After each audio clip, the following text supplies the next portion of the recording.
Welcome to the Chain Reaction Podcast, brought to you by the Department of Supply Chain Management at Arizona State University's W.P. Carey School of Business. With a rotating cast of faculty, alumni, industry experts, and guest contributors, this podcast aims to help listeners understand the people and processes that produce and distribute products around the world. In today's episode, there is something in the air. Professor Kevin Dooley of the Supply Chain Management Department at W.P. Carey School of Business discusses weather and supply chain issues with a distinguished panel including Cliff Nelson, the Director of State Purchasing and Chief Procurement Officer at the Florida Department of Management Services, Christy Slay, Chief Executive Officer at the Sustainability Consortium, and Austin Evans, the TMG GSC Risk and Controls Manager at Intel.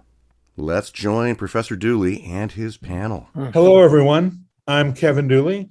I'm a professor of supply chain management in the W.P. Carey School of Business at Arizona State University, and I'm also chief scientist of the Sustainability Consortium, which works with retailers and consumer goods companies to make everyday products more sustainable. We have a great podcast here today on ASU Supply Chain Management's a podcast called Weather, Climate, and Supply Chains, Managing Short and Long-Term Risks. And joining me today are Austin Evans, Director of Manufacturing and Supply Chain Risk Management at Intel, Cliff Nelson, Director of State Purchasing and Chief Purchasing Officer of the state of Florida, and Christy Slay, CEO of the Sustainability Consortium.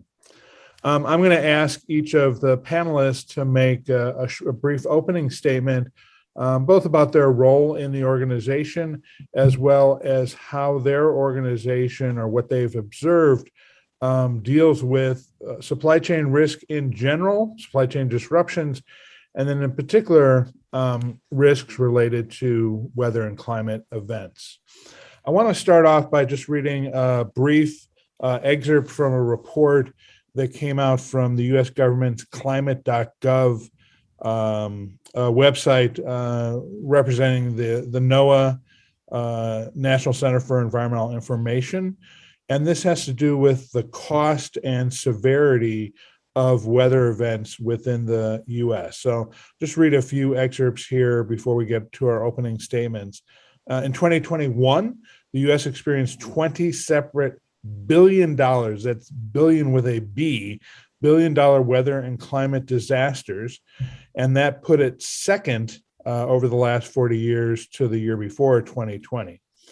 There were a diversity of weather events that reached that $1 billion level, from cyclones, tornadoes, flood events, heat events and droughts. 2021 was particularly deadly in the U.S. Those 20 events caused 688 direct or indirect fatalities, and damages totaled $145 billion in total. The costliest 2020 events were Hurricane Ida at $75 billion, the February winter storm and cold wave at $24 billion, and Western wildfires at $11 billion. Adding the 2021 events to the record that began in 1980, so over 41 years, the U.S. has sustained 310 weather and climate disasters, each that exceed $1 billion or more in cost. 310 over 41 years. The cumulative cost for these 310 events is estimated to exceed $2.1 trillion. So clearly something that purely from a financial standpoint shows the magnitude of risk caused by weather and climate events. And if you look at the graph that's shown from 1980, it's a pretty linear increase. And so there's no empirical indication that this trend is going to stabilize or go down, but probably will continue to go up. So let's start with Austin Evans, Director of Manufacturing and Supply Chain Risk Management at Intel. Hello, Austin. Hello. Yeah, I appreciate the opportunity to be here, and I can talk a little bit about what we do at Intel from a risk management perspective. We have a holistic risk management approach. And what that means is we conduct on an annual basis what we call a risk mapping exercise, where we identify the top risks in the organization and then map the corresponding key controls or risk mitigation processes that we have in place. And the conclusion of that exercise, you have that residual risk or the remaining risk after factoring in the risk mitigation. Business continuity and supply chain disruption is consistently one of those top risks within the company. As a global manufacturing organization, we have manufacturing sites in the US, in Europe, and across Asia, as well as literally thousands of suppliers around the globe. And so there are potential points of exposure spanning the entire globe. As part of that overall process, we have business continuity plans that are embedded within each of the sub supply chain organizations. So each of the sourcing organizations that are purchasing, direct materials that go into the products or the equipment that is part of the manufacturing process, each of those subgroups has a business continuity plan. We also require our key suppliers to have business continuity plans as well. And in both cases, both for our internal plans as well as our supplier plans, we drill and test and audit those plans on a regular basis to ensure that they're staying current with the environment and opportunity to identify any gaps. Those, in addition to the drills, real life events, whether it's a natural disaster, a hurricane, an earthquake, pandemic like COVID, those plans are put to the real test, and as part of that process, we're able to identify opportunities to improve and put those key learnings into those plans and make those adjustments. One of the things that we do to monitor events globally is we have a third-party tool, and each of our key suppliers, we actually load in their exact location, both longitude and latitude. And so we know exactly where they reside globally. And this tool monitors for events around the world, whether it's a geopolitical disruption, a natural disaster, an earthquake, or a weather event, could be a typhoon or hurricane or a drought or flood, whatever it may be. And we get an immediate notification when there's an actual event or an event that's emerging, and it will tell us you have these particular suppliers that are within, say, a 50-mile radius of the event, and it allows us to quickly reach out and correspond with the supplier to understand what actions need to take place, or if the event has already occurred, what impact, if any, has taken place. And so we're able to then quickly go into crisis management mode and put our business continuity plan into place.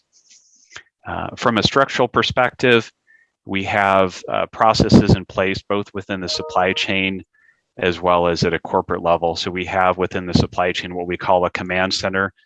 We meet on average a couple times a month. During an actual crisis, it may be more frequent than that. So for example, during COVID, we were meeting literally every single day to coordinate crisis response. As you had suppliers, in different parts of the world that were being shut down based on the pandemic, and quickly reacting and identifying alternative supply sources until those particular suppliers could get up and running. And then all of that information is fed into a corporate process, what we call the Corporate Emergency Operations Center, where we're meeting with the individual business units across the company, and we're providing them an update from a supply chain perspective, and they're providing updates from a business unit perspective and coordinating on any help needed or actions that need to take place. So it's really a kind of an ongoing process of continually improving and monitoring the environment. Part of those command centers is also proactively looking out into the future to look at potential events. So for example, we've most recently taken a look at some of the data that's come out from a number of different sources, indicating this particular summer is going to be an above average hurricane season. Those of us that live in the western half of the United States know that we're now, a decade plus of drought, and what does that impact as we look forward to this particular summer. So, for example, we have a large manufacturing operation in Oregon, and so there's a possibility of wildfires on the West Coast, and what does that mean to our operation?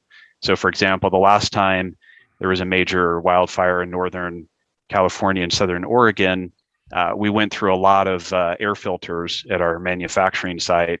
And so what did we learn from that? Well, we know this summer and future summers, as long as drought continues, wildfires are a risk, and we need to ensure we have adequate inventory of air filters so that there's no impact to the manufacturing, for example.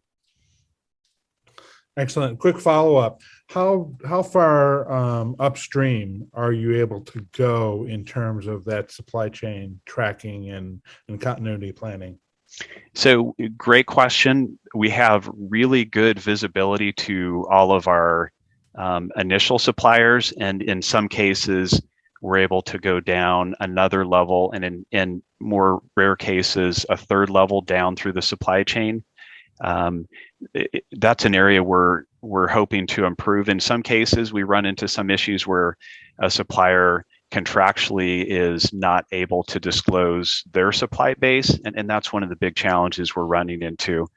In some cases, you can reverse engineer, and you have a pretty good idea based on the sub-commodities that supplier is buying to know, okay, these are the primary players in the industry, and we know where those are located. So you can reverse engineer that to an extent, but sometimes those contractual limitations create challenges.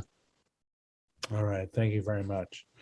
All right. Next up, we've got Cliff Nilsson, who is the Chief Purchasing Officer of the state of Florida. And you have both weather and climate events that both you have to react to locally, as well as through your own supply chains of state level purchasing that you're doing. Yes. Let me focus first. Can you hear me? I can't hear myself on the... Yes. Okay, great. All right. So let me just start first by the threats that we face, the opportunities.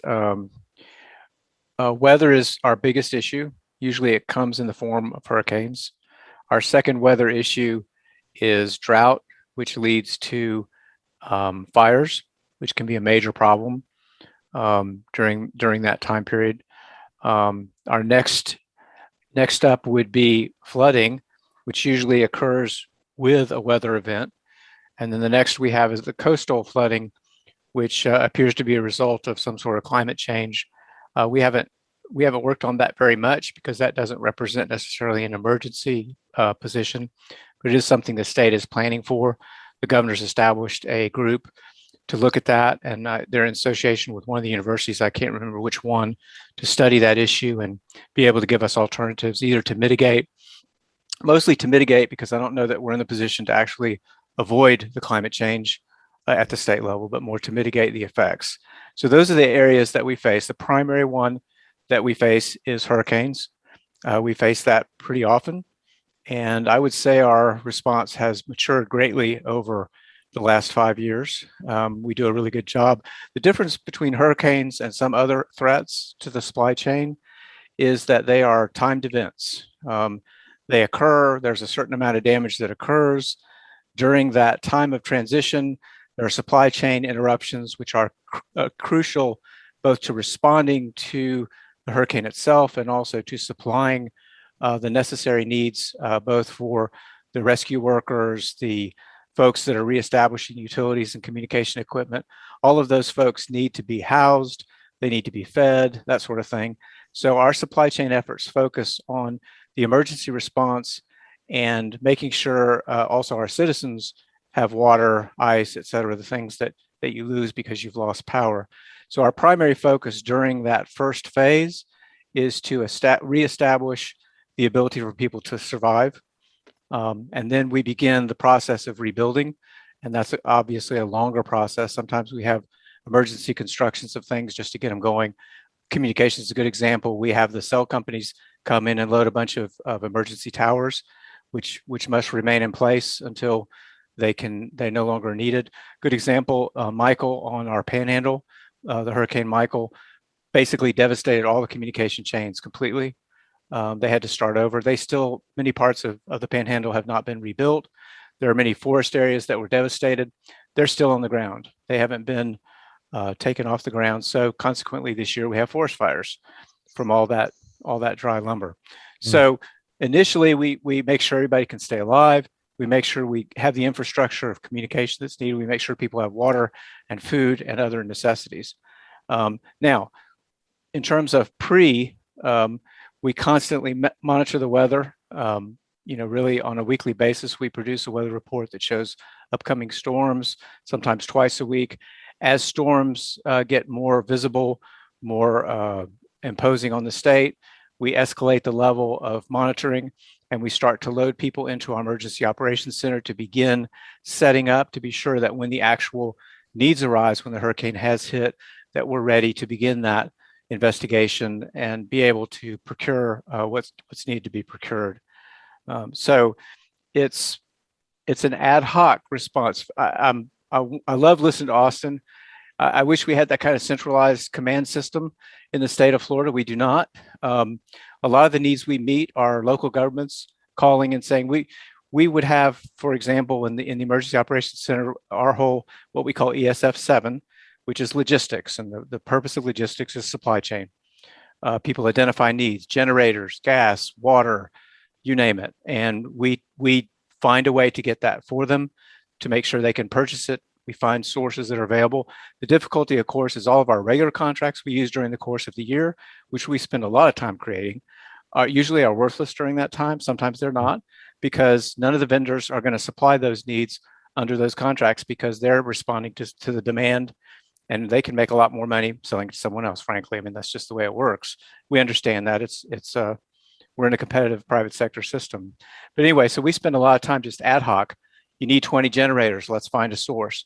Another thing that we have to do is we have to set up sites around the state to combine the logistics, where we house people, where we warehouse food and warehouse water and that sort of thing. So there's a lot of that staging areas that we set up and cooperate with our Coast Guard and with our other law enforcement to make sure everybody has what they need. It's a big deal to man the state when it's an emergency. Florida, as you know, has been through hurricanes where we had 3 or 4 in a row. And then we're staging logistics all over the state. Sometimes we have to move logistics from one place to another because a hurricane is getting ready to wipe that place out. Now, we've had some years where we had 4 threats and no actual landfalls, in which case we've set all this stuff up anyway, and it doesn't get used. But we have to do it because it needs to be there when it's needed. So that's what we do in the actual events. And we do leverage our existing contracts and our existing relationships with vendors. We have some very good partnerships. We use those partnerships during weather events, and also we use them extensively during COVID. We had a couple of great partners who were able to supply us with PPE and other things that we couldn't get from other sources. So having those pre-established relationships is key. It doesn't always get you what we need, but we've leveraged them a great deal. Well, we want to know for sure before the emergency occurs what they can do. So when we have our contract reviews and bring our vendors in, we find out, okay, so an emergency occurs, where are going to be your capabilities? Where are your distribution centers, for example?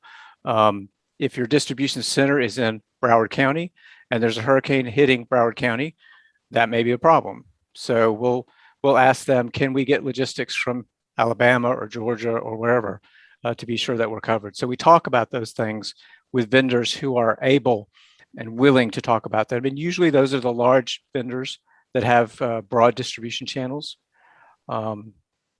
Vendors also volunteer before emergencies and get on all of our lists. And so we make use of those in the ad hoc place as well. So what you'd see if you went to our EOC during an emergency event or during the aftermath is you see about 50 people on the floor hollering out, I need 20 generators. And that mission gets assigned and they do that. We have a number of other ESFs that are like communication and other things, but I'm focused on logistics. Now, mitigation. Beforehand, we do a lot of emergency response exercises. We talk to folks about emergency pricing and expectations during emergencies. We establish standard operating procedures so that when we get in an emergency, if there are any question about what to do, everyone knows what they're supposed to do. And we try to exercise and practice those beforehand so that we're ready to go. We begin before the hurricane season starts doing those practice exercises to get people going. We set up sites in Central Florida and other places where we can have those exercises and get people, get the blood going, so to speak. So that's pretty much what we do. I wish we had a centralized operation like Austin. Man, that would be awesome. We do not command and control. We are largely just responding to people asking for help. And we have developed resources prior to the events so that hopefully we can help them. And sometimes we can, and sometimes we can't, but we do our best. Thanks, Cliff. As a personal note, have you ever, how close have you been yourself to a hurricane? Right in the middle, right over my house. So tell us what that's like. It's pretty scary. It's pretty scary. My mom actually had Ivan. I don't know if you remember Ivan. I don't live with my mom anymore, obviously, but she had Ivan literally go over her house. And it's like you hear all the noise and the train and the wind, and all of a sudden it's quiet. And that's when you know you're in trouble. Because when it comes back the other way, we had the same thing in Kate, in Tallahassee. We had mostly what we got at our house were the number of tornadoes that were spinoffs. So we lost probably 6 or 7 trees in our yard. We had one tree that was uprooted like 5 feet out of the ground and then just fell back down. Fortunately, we didn't have any house damage, but it's a pretty scary thing. Of course, I wanted to be outside watching it because it's kind of exciting, but you know. Or in your centralized command hub. Yeah, right. Great. Thank you so much. Christy Slay, CEO of the Sustainability Consortium. Christy, I know you and your scientific team have done a lot to look at both the short and long-term effects of climate change and how, in particular, that's impacted agriculture and forestry and fishery and whatnot. So could you share some of your observations? Are happy to. And it was really great to hear from Austin and Cliff about kind of these 2 different systems for planning and mitigating kind of those immediate and short-term needs. And so thank you for sharing those. Yes, so at the Sustainability Consortium, we have a system that we deploy on the consumer goods side. So slightly different perspective. So we have a science-based system that we've created that retailers use with their suppliers to really understand the transparency that suppliers in the consumer goods supply chains have about key issues such as greenhouse gas emissions and other factors. And so the work that we've done really highlighting both, you can think of long-term and short-term. We've been talking a lot about kind of reactions to short-term events. So when a hurricane comes or there's some kind of immediate supply chain disruption. But when we talk about climate, we're really thinking about those increases in temperature and changes in temperature. They're going to create those long-term impacts to weather patterns. And so we're already starting to see those right now. And so scientists have predicted for years now that as the global average temperature increases, we're going to get more frequent storms, more intense storms, and more intense, essentially longer durations of things like droughts and more intense weather events like floods. And a personal anecdote, we've had 3 100-year floods that have happened here in Arkansas, where I live. And we just had our most recent one a couple of weeks ago. And every neighbor around me had water in their house. We were very fortunate not to have water in our house, but that was the first time. I'm out in the street talking to my neighbors, helping them clean up. They all had storm damage. They all had water in their house.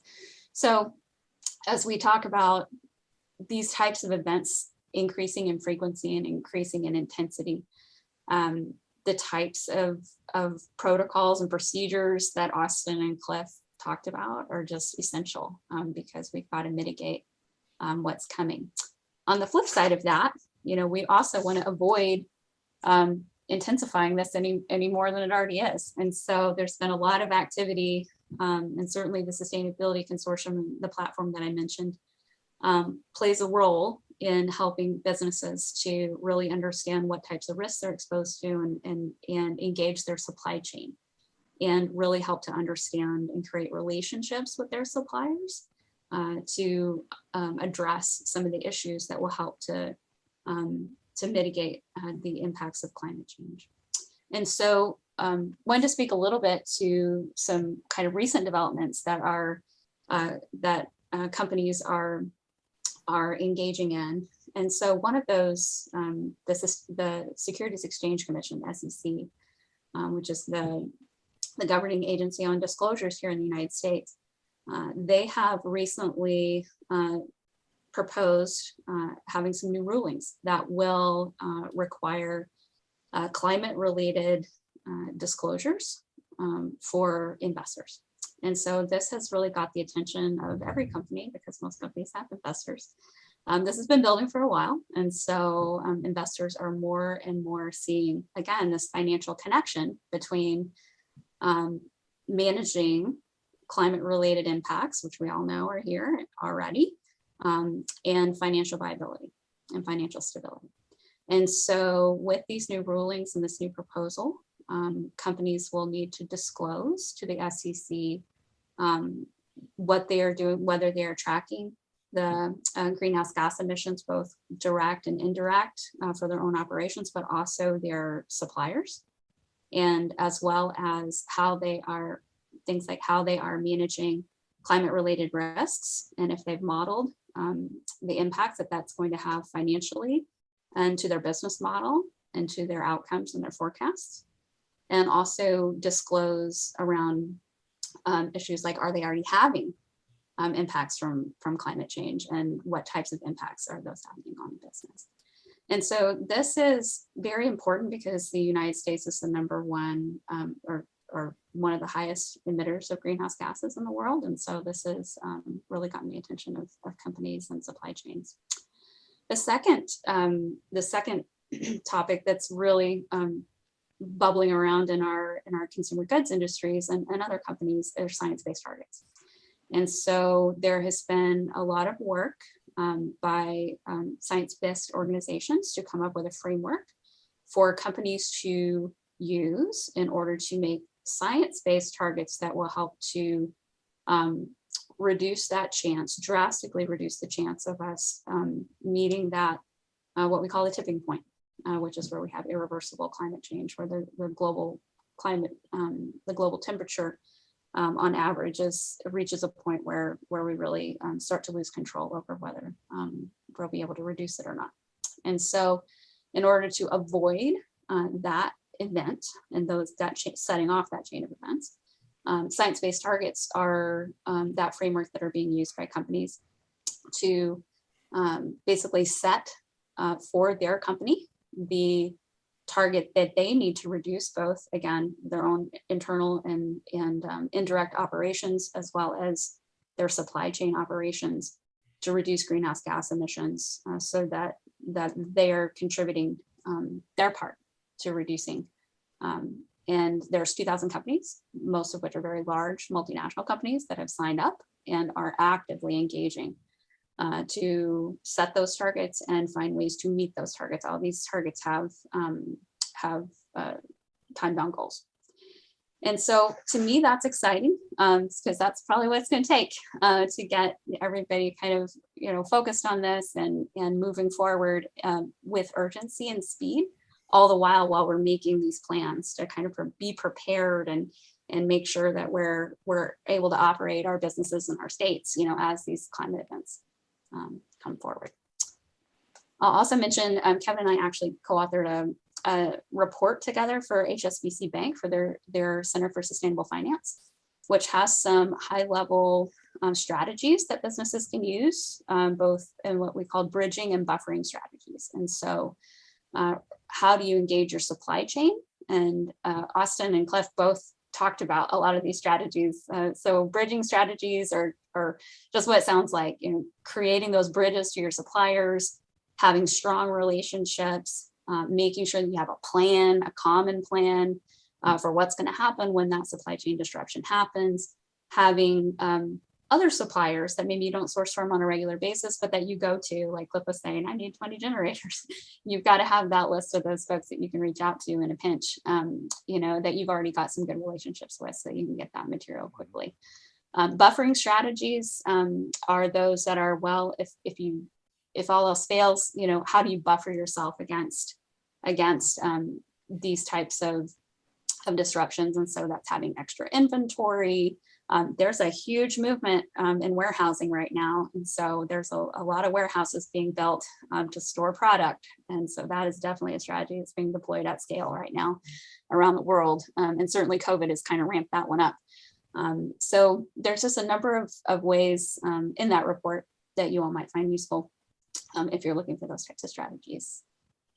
Excellent. And I know that you and your team have developed a means by which to look at supply chain risks that may exist deep in the supply chain for a commodity like sugar or cotton. So for example, if I'm going to give a 30,000 foot overview, if we were looking at, let's say, the impact of drought and water availability, and we had a particular commodity, what does this method provide to the manufacturer? Sure. So we've developed a tool that we've called commodity mapping, pretty simple. And for any agricultural commodity, we have developed a way to take whatever information a company has. So maybe they know the location where it's grown. That's great. Oftentimes that's not the case. Oftentimes they'll know where they purchase, the company's located that they purchase from. And so we've created a model based on import and export statistics, which are publicly available. So we can kind of back in through the trade network to get to, okay, this is highly likely where your supply is coming from. So where your supply is grown. And then we can overlay water risks. We can look at labor risks. We can look at a variety of different risks that are regionally based and overlap with where that crop is produced. And then we create kind of a risk matrices that we give back to the company and talk them through, again, maybe this is where you need to have some bridging or buffering strategies with your suppliers to understand if you're actually sourcing from these regions and how the suppliers are mitigating or managing those risks. Excellent, thank you. Let me pose a question to the whole panel. Those of us, and it might include all of us here on the panel, who think about risk all the time, we don't have to be convinced of the impact and severity. But can we talk to the human element of within a purchasing organization, within a supply chain management organization?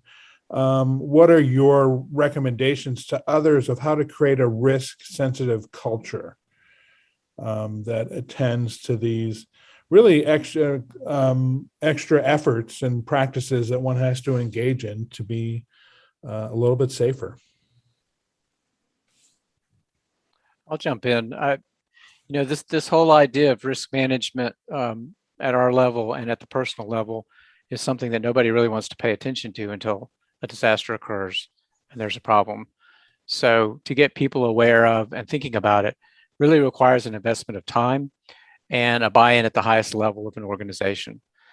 The highest level of the organization has to push the concept that you need to spend your time working on this because it's important to me and it's important to the organization.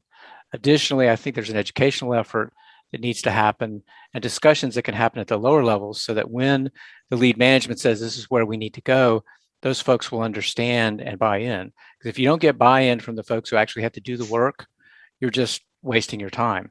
And we all know that I don't plan on buying extra toilet paper before the hurricane until the day before. I mean, maybe 3 days. If I'm really good, it's 3 days before, maybe a week before. Actually, I have a warehouse storage bin where I keep a week's supply of toilet paper and a few other essential items I won't name because we have so many hurricanes. But, I didn't do that when I was 30, so there's an awareness that's required, education that's required, a buy-in both at the worker level and at the management level. And it's very difficult to do unless you're like Austin and have a command and control system where you can enforce that. It's hard to do at the state level, but so that's what I would say about that. Thanks.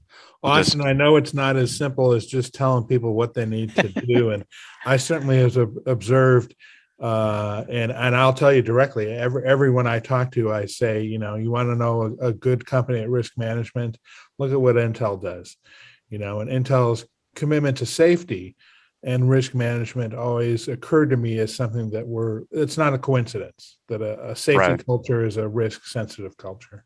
And I think that's the key. You touched on culture, right? Is it really part of how you do business? And a lot of the success we've had with risk management is it's really built in and operationalized into how we conduct a supply chain. It's not a bolt-on or a special program that only this portion of the organization is responsible for, but it's really everyone's responsible for it. And I think of the cliche, and for those individuals that may not have maybe been as enthusiastic about risk management, COVID certainly allowed a number of folks to get religion about risk management, and they've kind of seen the light. It's the cliche, right? An ounce of prevention is worth a pound of cure. And if you didn't know that before the last couple of years, you certainly learned that lesson now.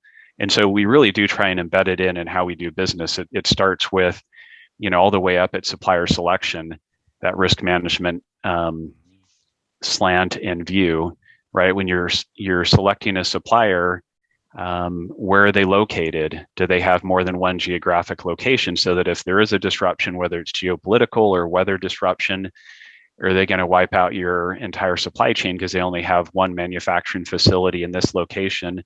Or do they have multiple locations? Are you going to single sole source, or are you going to multi-source? How much inventory do you carry? All of that's built in up front, and you're making those risk tolerance decisions early on, and then what your backup plan is if you need to go to it. So a lot of the success where we've seen and been able to maintain the supply chain flow despite disruptions is because all of that was built and put into place years ago. And when there is a disruption, the folks know what actions they need to take because we've audited them on it, we've drilled them on it, and put them through potential scenarios so they know how to react. Like anything else, it's never going to be perfect, and you can't predict all of the variables. But as long as you have the key components, the 80% of it embedded, you're going to be in pretty good shape most of the time. Christy, a lot of the companies that we work with, or the issues that we're working on that are weather related, are longer term. So it's a little bit different challenge to motivate. So what have you seen in terms of success or failure in creating a culture that can actually attend to risks that might be 5 or 10 years down the road? That's a big challenge. One way is to have customers that are sending a consistent signal. And so our platform is really developed around retailers sending a signal to their suppliers that we care about these issues and we want to see continuous improvement. And so recognizing that companies can't become sustainable overnight, this is a journey, but making consistent progress and being able to demonstrate that through measurable metrics that they can communicate to their main customers is really a very strong demand signal. In oftentimes longer term efforts that might get lost in kind of that day-to-day, I just need to produce my product and get it sold and make sure that I have a supply chain that's functioning, and that longer term planning, there's got to be that demand signal there. So retailers play that role. Certainly government and regulation plays that role, and customers play that role. And so really nothing gets done at the retail level without a consumer saying, I really care about this. And so more and more, certainly with the next generation that's coming up, they are sending a strong demand signal that they understand climate change. They think it's happening. They see it happening, and they are wanting to see change in corporations, from the retailer to this consumer goods supplier to the government. And so that demand signal is only increasing as those folks become voting age. And so I think, to me, that's a signal. On the leadership side, and certainly, this is very important within a company that has a CEO, a CFO that understands, the risk of climate change. They're sending that signal and create a culture within their company. That's really important and is honestly missing from a lot of companies today. And I think that there's more movement there, but there needs to be even more, because that's really the consistent signal that gets sent out every day about your corporate culture and what you care about. Another type of demand signal. Well, I want to thank our panel today for their insight, for their leadership on these topics.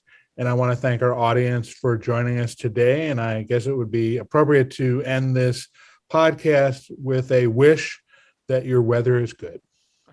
With that, we'll sign off. Thank you all. Thank you. Thank you for joining the Chain Reaction Podcast, brought to you by the Department of Supply Chain Management at Arizona State University's W.P. Carey School of Business. Please reach out to us at wpcarey.sem@asu.edu with SEM news and concepts you would like us to discuss in a future installment of the Chain Reaction Podcast. And remember to check out our website at wpcarey.asu.edu/supply-chain-management-degrees. Thank you again for joining us, and we look forward to seeing you in our next installment of the Chain Reaction Podcast.